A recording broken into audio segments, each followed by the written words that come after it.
એ તમારામાં એક અધૂરપ જન્માવે છે. થિક ડિઝાયર છે એ તમને સંતુષ્ટ કરતી જાય છે. હું તમને એક મારું પ્રેક્ટિકલ ઉદાહરણ આપીને સમજાવું કે ડૉક્ટર બનવું એ માઇમેટિક ડિઝાયર હતી. કારણ કે હું નાનો હતો ત્યારે હું ડૉક્ટર્સને જોતો કે કેટલા નોલેજેબલ છે, કેટલું જ્ઞાન છે, 5-10 મિનિટમાં તો દવા લખી આપે છે. બીજું, મારા મમ્મીએ બહુ સ્ટ્રગલ જોયું હતું. એને ભણતર માટેના રૂપિયા નહોતા મારા નાના પાસે, તો બહુ આર્થિક ભીંસમાં રહીને મારી મમ્મી ભણેલી. એટલે એને પણ એવું હતું કે જે હું નથી ભણી શકી મારો દીકરો ભણે. તો એની જે ઈચ્છા હતી એનો ચેપ મને લાગ્યો. મેં જે વાતાવરણમાં જે સન્માન જોયું ડૉક્ટર્સ માટે એનો મને ચેપ લાગ્યો. તો એ માઇમેટિક ડિઝાયર હતી. એટલે મને થયું કે મારે ડૉક્ટર તો બનવું જ જોઈએ. અને એમાં કંઈ ખોટું નથી. માઇમેટિક ડિઝાયર તમે પૂરી કરો તો આપણે બધા કરતા જ હોઈએ છીએ. પણ લેખનનું કાર્ય શરૂ થવું એ મારી થિક ડિઝાયર હતી. કારણ કે એ મારી ઓળખનો એક ભાગ હતો. કારણ કે મેં કંઈ મારી આજુબાજુ કંઈ કોઈ હેમિંગવે કે ચંદ્રકાંત બક્ષી કે કોઈ હતું નહીં મારી આજુબાજુ કે જેમને જોઈને મને એવો ચસ્કો લાગ્યો હોય કે ના ના મારે લખવું છે. મારે ચંદ્રકાંત બક્ષીને તો જો લોકો ઓટોગ્રાફ લેવા માટે લાઈન લાગે છે, તો મારે ચંદ્રકાંત બક્ષી બનવું છે. અશ્વિની ભટ્ટને તો કેટલું માન મળે છે. આટલા બધા કવિઓ, આટલા બધા લેખકો, લોકો કેટલા ધ્યાનથી એમને સાંભળે છે, કેટલા એમના પુસ્તકો વાંચે છે, કેટલી ઝંખનાથી, કે લાઇબ્રેરીમાં જઈને એમના પુસ્તકો ઉઠાવે છે. તો મારે આ કરવું છે. તો એવું તો મેં ક્યારેય જોયું જ નથી. હું ક્યારેય એવા કોઈ લેખકના સંપર્કમાં નહોતો આવ્યો. તેમ છતાં મને એ લખવાની ઈચ્છા જાગી. તો એ મારી થિક ડિઝાયર હતી. કારણ કે આજની તારીખે લખ્યા પછી હું મારી જાતને વધારે સભર ગણું છું. મને એ વધારે સભર બનાવે છે, સંતૃપ્ત બનાવે છે. એ કર્યા પછી મને એમ થાય છે કે ઓહો બહુ મજા આવી, એક સંતોષ મળે છે. તો આ બે વાત હતી, થિન ડિઝાયર ને. એટલે આ બધા જે પ્રશ્નો છે કે તમે કોઈ જગ્યાએ કશુંક કર્યું અથવા તમને જેમાં મજા આવી, તો આ બધાનો તમે એક કોમન લઘુત્તમ સામાન્ય અવયવ કાઢો કે આ બધામાં કોમન શું હતું, તમે શું પામવા માગતા હતા, એ તમારી ડિઝાયર છે. આ બધી બાજુને આપણે પડતી મૂકીએ, પણ તરસ બહુ જરૂરી છે, સાહેબે કીધું એમ. કારણ કે અપૂર્ણતા આપણને જીવાડે છે. જે દિવસે બધું જ મળી જશે એ ક્ષણ કેટલી ભયંકર છે. કશું જ પામવાની ઈચ્છા નહીં થાય. તો આ અપૂર્ણતા છે, જે અધૂરપ છે, એ સતત આપણને જીવાડ્યા કરે છે. અને એટલે મેં એવી 5 તરસ લખી છે કે જે મને એવું લાગે છે એ 5માંથી એક તરસે આપણામાં જીવિત રહેશે તો આપણી વૃદ્ધિ છે, આપણો વિકાસ જે છે, આપણી ઉન્નતિ છે એ શરૂ રહેશે, આપણી યાત્રા શરૂ રહેશે. અને એમાં પહેલી ડિઝાયર છે એ ડિઝાયર ટુ ચેન્જ. સતત આપણે બદલાવ ઝંખીએ છીએ. જાતને બદલવાની વૃત્તિ અથવા પરિસ્થિતિને બદલવાની વૃત્તિ એ સતત આપણામાં રહેલી છે, ડિઝાયર ટુ ચેન્જ સમથિંગ. અને એટલે જ આપણે હંમેશા એવી પ્રવૃત્તિઓ વધારે પસંદ કરીએ છીએ જેમાં કશુંક બદલાય. તમે જુઓ, ડાયટ પ્લાનની વાત છે કે દોડવાની વાત છે કે કસરતની વાત છે કે કશુંક વાંચવાની વાત છે, એ પોતાની જાતને વધુ ઉન્નત બનાવવાની વાત છે, કશુંક બદલવાની વાત છે. તમને એમ થાય કે મારે કેમ્પસમાં આ બદલાવ લાવવો છે, તો આપણે ઘણું બધું બદલી નથી શકતા, એ વાત હકીકત છે. પણ જે આપણા નિયંત્રણમાં છે, જે આપણે કરી શકીએ છીએ, એ બદલાવ તો આપણે લાવવા જ જોઈએ. સો ડિઝાયર ટુ ચેન્જ, કંઈક કોઈકના જીવનમાં કંઈક બદલાવ લાવવો, કોઈકને કંઈક શીખવાડવું. કે તમને એમ થાય કે મારે આ વર્ષે મારે આને આ શીખવવું છે, મારે મારા પરિસરમાં આ બદલાવ લાવવો છે, કે મારે બહારનું આ બોર્ડ છે એ મને નથી ગમતું, મારે એની જગ્યાએ આમાં આ કરવું છે, મારે આ રંગોળી કરવી છે, મારે અહીંયા આ ચિત્રો બનાવવા છે. આપણી દિવાલ જે છે બહારની ડિપાર્ટમેન્ટની, એમાં આપણે ચિત્રો કરીએ તો કેમ નવા વર્ષમાં? આપણે અહીંયા ઝાડ વાવીએ તો કેમ? તમે કીધું છે ઓલરેડી. ક્યાં વાત.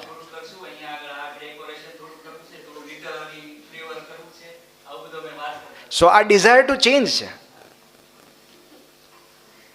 તમને આ તો એક પેલી છે, તમને એમ થાય કે મારે સ્ટ્રેટનિંગ કરાવવા છે વાળ, તો એ પણ ડિઝાયર છે, ડિઝાયર ટુ ચેન્જ, કંઈક બદલવાની વૃત્તિ. મેં ગયા વર્ષે વિનોદભાઈને કીધું હતું આંટીને કે મારે હેર ટ્રાન્સપ્લાન્ટ કરાવવા છે, મારે કંઈક ચેન્જ કરવું છે મારામાં. હા છે ને, આ ટ્રાન્સપ્લાન્ટ પછીનો છે. તો એ ડિઝાયર ટુ ચેન્જ છે. આપણે સતત આપણી જાતમાં બદલાવ ઝંખીએ છીએ, કાં તો આપણી જાતમાં, કાં તો આપણા પરિસરમાં, આપણા આસપાસના વાતાવરણમાં. હા ભાઈ, તમે એમ કહો કે મારી બહેનપણી મારી યાર આવું કેમ વર્તન કરે છે, તો એ નથી બદલાવાનું. તમે કોઈ વ્યક્તિને નહીં બદલી શકો, તમે ગમે એટલા પ્રયત્નો કરશો, કારણ કે આપણા કહેવાથી કોઈ બદલાતું નથી, આપણા કરવાથી કદાચ બદલાય. તમે જે કામ કરો છો કે તમારું વર્તન જોઈને, તમારો વ્યવહાર જોઈને કદાચ કોઈને સદબુદ્ધિ એમ થાય કે ના ના, આ બિચારી મારા માટે આટલું બધું કરે છે, મારા માટે નાસ્તો લઈને આવી, મારા માટે રાહ જુએ છે, તો કદાચ કોઈનામાં થોડી કરુણા ફૂટે. પણ તમારા કહેવાથી તું મારી યાર બોલતી નથી, તો એ નહીં બોલે. તો એમ મારી મચડીને આપણે કોઈને બદલી નથી શકતા. પણ એવું ઘણું બધું હોય છે જે આપણા નિયંત્રણમાં હોય છે. જેમ કે આ ચિત્રો દોરભાઈ આપણા નિયંત્રણમાં છે, કોઈના માટે નાસ્તો લાવવો એ આપણા નિયંત્રણમાં છે. સો ડિઝાયર ટુ ચેન્જ, કાંઈક બદલવું. અને એ બહુ મહત્ત્વની બાબત છે. જ્યારે આપણને એવું લાગે છે કે આપણા કશુંક કરવાથી કશુંક બદલાય છે, કશુંક પરિવર્તન આવે છે, તો એ બહુ મોટો ધક્કો વાગે છે અંદરથી. અને એ જ આપણને સતત એ રોજ સવારે ઉઠવાની પ્રેરણા આપે છે. બીજી છે ડિઝાયર ટુ પીસ. એટલે આપણને બધાને શાંતિ જોઈએ છે અલ્ટિમેટલી તો. અને હમણાં એક બહુ સરસ કાર્યક્રમ હતો, નિશિતભાઈએ આયોજન કરેલું, જેમાં ભગીરથ ભટ્ટ સિતાર વાદક આવ્યા હતા. અને એમણે એક બહુ સરસ વાત કરી, જે આજે મારે તમારી સાથે શેર કરવી છે, કે એમણે 9 રસ પીરસ્યા. કે શૃંગાર રસથી શરૂઆત કરી, કે શૃંગાર રસમાં એમણે પરિસ્થિતિ બાંધી, આખો માહોલ બાંધ્યો, અને પછી એમણે કહ્યું કે હવે આના બેકગ્રાઉન્ડમાં કોઈ મ્યુઝિક વાગતું હોય તો એ કેવું હોય. અને એમ કરીને એમણે દરેક રસ પ્રમાણે અલગ અલગ મ્યુઝિક પીરસ્યા, કે આનું સંગીત આવું હોય, વીર રસ હોય તો આ હોય. એમાં જે છેલ્લો રસ એમણે કીધો એ એમણે કીધું શાંત રસ. એટલે એમ કે એમણે એવું કહ્યું કે સામાન્ય રીતે જ્યારે કોઈ કલાકાર છે એ કંઈ પૂરું કરે ત્યારે ક્રસેન્ડો રચે, એના પીક સુધી લઈ જાય તમને. પણ હું તમને શાંત રસમાં આ સમાપ્તિ કરું છું, કારણ કે આપણા બધાનો મૂળભૂત રસ શાંત રસ છે. કારણ કે તમે ગુસ્સો કેટલીક વાર કરશો, તમે હાસ્ય છે તો કેટલીક વાર હસશો. છેવટે તો આપણે આપણી જે મૂળભૂત સ્થિતિ છે એ શાંત રસની છે, ત્યાં આવવું જ પડશે. અને એટલે આ એક એવી ઝંખના છે શાંતિ મેળવવાની જે આપણા દરેકમાં રહેલી છે. તમે મને અત્યારે એમ કહો ને કે મેં તમને જે પ્રશ્ન પૂછ્યો થોડા સમય પહેલાં, કે કોઈ એક એવી વસ્તુ જે તમારે જોઈએ છે, તો હું એક જ શબ્દમાં કહીશ શાંતિ. મારે શાંતિ જોઈએ, બીજું કાંઈ નથી જોતું. કારણ કે બીજું બધું જો શાંતિ હશે ને તો આપોઆપ બીજું બધું આવશે. પણ જ્યાં સુધી મન અશાંત હશે, વાતાવરણ અશાંત હશે, ત્યાં સુધી ક્યાંય ચેન નહીં પડે. એટલે આપણે બધા અલ્ટિમેટલી શાંતિ મેળવવા ઈચ્છીએ છીએ. અને જ્યાં સુધી આ શાંતિની તરસ છે ત્યાં સુધી આપણા પ્રયત્નો શરૂ રહેવાના છે શાંતિ મેળવવાના. પણ એક બહુ સરસ વાક્ય મેં વાંચ્યું હતું કે શાંતિ મેળવવા માટે આપણે કેટલા બધા યુદ્ધ કરતા હોઈએ છીએ. અલ્ટિમેટલી જો યુદ્ધ જ કરવાના હોય તો એ યુદ્ધ કર્યા પછીની શાંતિ કેવી હશે? ત્રીજું છે desire to know or desire to grow. જ્ઞાનની તરસ, જેના માટે તમે બધા અહીંયા છો. અને આ બહુ જ જરૂરી છે. કારણ કે તમે ક્યારે એવું વિચાર્યું છે કે અનલિમિટેડ ગુજરાતી થાળીથી લઈને અનલિમિટેડ 5G ડેટા સુધી આપણને બધું અમર્યાદિત કેમ જોઈએ છે? તમે અહીંયા જારનીપમાં જાઓ કે સરોવર પોર્ટિકોમાં જાઓ કે કોઈ પણ ગુજરાતી ડાઇનિંગ હોલમાં જાઓ, અનલિમિટેડ 399માં 299માં જે બી અલગ અલગ ભાવ હોય, અમર્યાદિત બધું તમારાથી ધરાઈને ખાઓ, ખવાય એટલું ખાઓ. 5G ડેટા તો કે unlimited 5G data, unlimited roaming, unlimited calling. આ બધું અમર્યાદિત કેમ જોઈએ છે? અમર્યાદિત સંપત્તિ, અમર્યાદિત સિદ્ધિ.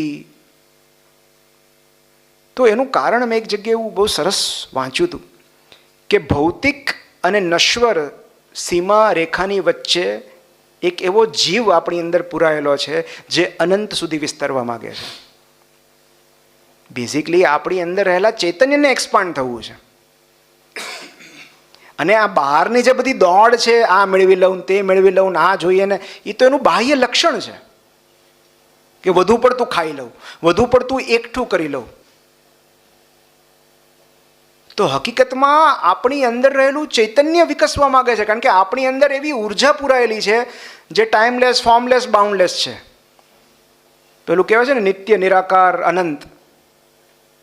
તો એ બધી ઉર્જા આપણામાં એક એવી ભૌતિક સીમારેખાની અંદર પુરાયેલી છે જે બહાર નીકળી નથી શકતી. એ મુક્તિ ઈચ્છે છે, એને એક્સપાન્ડ થવું છે, એને વિસ્તરવું છે. અને એટલે એની જે ઝંખના છે એ આ રીતે મેનિફેસ્ટ થાય છે કે આપણે બીજું બધું ભેગું કરવા માગીએ છીએ, અમર્યાદિત. અને હકીકતમાં આપણે શેને ફીડ કરીએ છીએ? ઓળખને, અહમને. તો હકીકતમાં આપણે શેને ખોરાક આપવાનો છે? આત્માને, ચૈતન્યને. તો તમે એમ કહો કે આત્માનો ખોરાક શું હોય?